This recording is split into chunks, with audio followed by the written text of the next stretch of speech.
Happy Easter.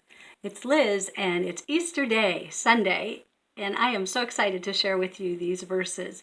I mentioned on Bible study night, Thursday night, that if you want to read more about Jesus' death, burial, and resurrection, that you could find it at the end of any of the Gospels, Matthew, Mark, Luke, or John. And I love all four. But this verse, this passage of verses just really makes me laugh because I think the angels knew how surprised the people were that Jesus wasn't in the tomb, but I love how they ask in this case. And so this is from the Gospel of Luke, chapter 24, verses 1 through 8. On the first day of the week, very early in the morning, the women took the spices they had prepared and went to the tomb. They found the stone rolled away from the tomb, but when they entered, they did not find the body of the Lord Jesus. While they were wondering about this, suddenly 2 men in clothes that gleamed like lightning stood beside them. They were angels.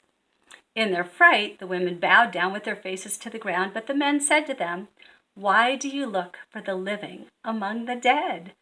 He is not here, he is risen. Remember how he told you while he was still with you in Galilee, the Son of Man must be delivered over to the hands of sinners, be crucified, and on the 3rd day be raised again." Then they remembered his words. But my favorite part of that is, why do you look for the living among the dead?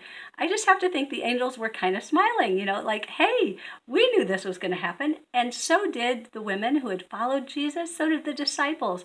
Jesus had told them, they just didn't understand it.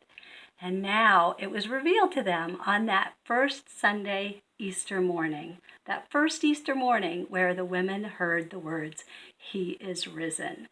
So please celebrate Easter today, even if we're not with the family members we love, even if we're not able to do things together. We can celebrate as one the reality of why we celebrate Easter. He is risen. He is risen indeed.